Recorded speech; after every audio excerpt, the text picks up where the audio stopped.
Hello दोस्तों, welcome back to my YouTube channel scope education. तो दोस्तों आज हम लोग बहुत ही इंपॉर्टेंट टॉपिक पर डिस्कस करेंगे, वो होगा एड्स क्या होता है। तो दोस्तों आज हम लोग जानेंगे एड्स क्या होता है, इसका डिटेल अध्ययन करेंगे। दोस्तों वीडियो में आगे तक बने रहिएगा, वीडियो बहुत ही इंटरेस्टिंग होने वाला है। तो दोस्तों यदि हमारे चैनल पर पहली बार आए हैं तो चैनल को सब्सक्राइब करके और वीडियो को लाइक कर दे। तो देखिए दोस्तों वीडियो को स्टार्ट करते हैं। पहला नंबर क्वेश्चन है कि एड्स क्या होता है। तो हम लोग जानेंगे एड्स क्या होता है, उसके संचरण, लक्षण तथा उपचार को हम बताएंगे क्या होता है। दोस्तों एड्स जानने से पहले हम जानते हैं एड्स का पूरा नाम क्या है। तो एड्स का पूरा नाम है एक्वायर्ड इम्यून डिफिशियंसी सिंड्रोम।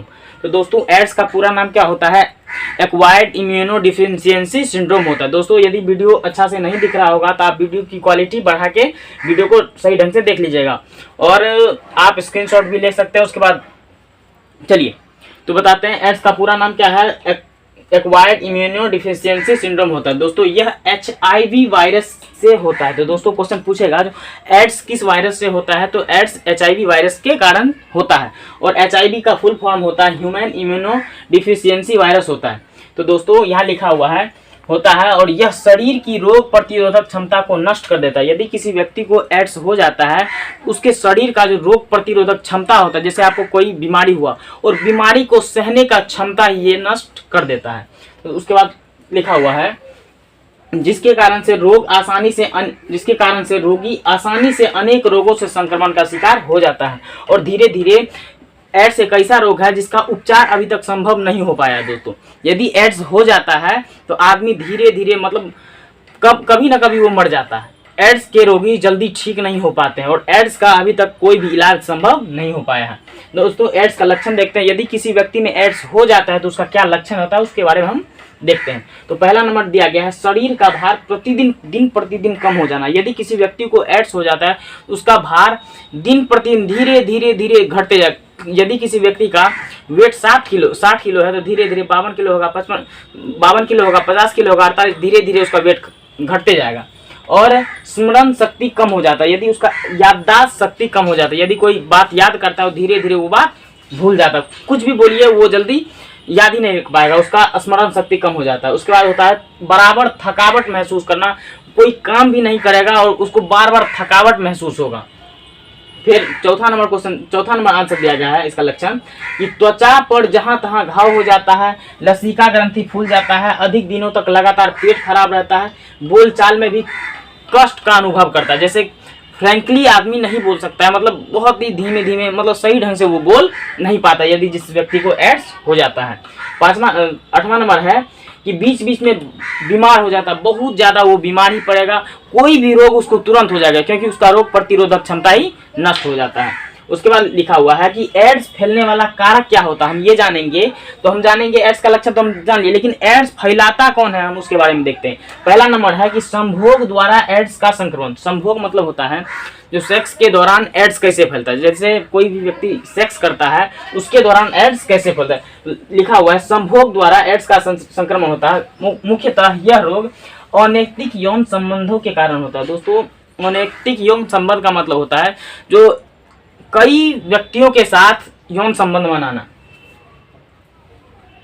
या जब कोई व्यक्ति स्त्री या पुरुष एड्स के शिकार व्यक्ति के साथ यौन संबंध स्थापित करते हैं तब स्वस्थ मनुष्य भी एड्स का शिकार हो जाता है। तो ये यौन मतलब देखिए स्त्री में फीमेल गैमिट्स होता है और पुरुष में मेल गैमिट्स होता है। इस गैमिट्स में ही यह वायरस पाया जाता है HIV वायरस। और यदि इसका मेल गैमिट्स उसके फीमेल गैमिट्स से यदि आपस में मिल जाता है तो ये रोग फैलने का संभावना बढ़ जाता है। एक ये कारक है और एक रुधिर आधान द्वारा एड्स का संक्रमण होता है। यदि ब्लड के माध्यम से भी एड्स फैलता है और ये गैमिट्स के माध्यम से भी एड्स फैलता है। यहाँ लिखा हुआ है जब HIV वायरस से संक्रमित रक्त को किसी रोगी को चढ़ाया जाता है या एड्स के रोगी को लगाए गए इंजेक्शन से सुई से पुनः दूसरे रोगी को इंजेक्शन लगाया जाता है तब वह दूसरा रोगी भी एड्स का शिकार हो जाता है। दोस्तों कहा जाता है कि ये तो या तो ब्लड में रहता है ये वायरस, या तो मेल के स्पर्म में रहता है या फीमेल के ओवम में रहता है।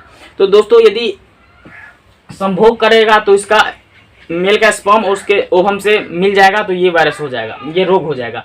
यदि ये नहीं करता है, यदि उसमें ब्लड में है तो ब्लड भी, यदि किसी को ब्लड भी चढ़ाया जाता है तो पहले HIV का जांच किया जाता है, और जांच यदि पाया जाएगा ये वायरस है तो ये उसको ब्लड नहीं चढ़ाएगा।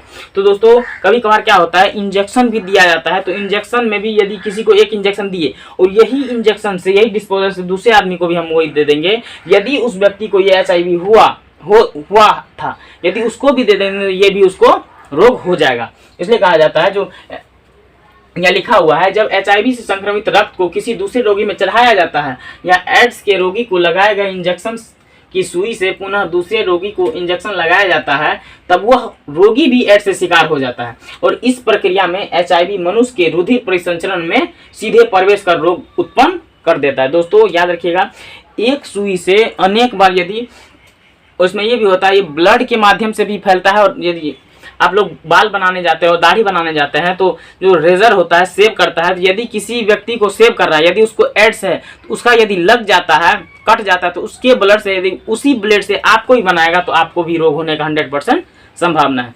ये साथ में खाना पीना खाने से नहीं होता, ये दो ही प्रकार से फैलता है, या तो मेल गैमेट से, या स्पर्म ओवम से, या तो रक्त से, और कुछ से भी ये फैलता नहीं है। चाहे आप उसके साथ खाए पिए कुछ भी करें, नहीं होगा। ये दो माध्यम से होगा, ये एक संभोग द्वारा होता है या एक रुधिर के माध्यम से, ब्लड के माध्यम से होता है। यहाँ लिखा हुआ है, एड्स रोग से पीड़ित स्त्री जब गर्भधारण करती है तब HIV उस स्त्री के रुधिर से गर्भ में पनप रहे भ्रूण रुधिर में भी पहुंच जाता है। यदि किसी व्यक्ति, कोई भी व्यक्ति गर्भधारण की है, यदि उसको एड्स है तो उसके बच्चे में भी एड्स जाने का 100% चांस रहता है। दोस्तों ये कंप्लीट, यदि आपको नहीं दिख रहा है तो हाई क्वालिटी करके स्क्रीनशॉट ले सकते हैं, और इसका हम रोकथाम बताते हैं। रोकथाम क्या है, जो मतलब एक पुरुष कई स्त्री के साथ संबंध बनाता है, यदि वो नहीं बनेगा तो ये रोग नहीं होगा। यदि कोई भी, बता दिए, इससे बचने का यही सब उपाय है, और इसका अभी तक कंप्लीट सॉल्यूशन, जिसको कहते हैं इलाज, नहीं आया है। तो दोस्तों वीडियो कैसा लगा आप लोग कमेंट करके ज़रूर बताएं, और इसका स्क्रीनशॉट ले सकते हैं।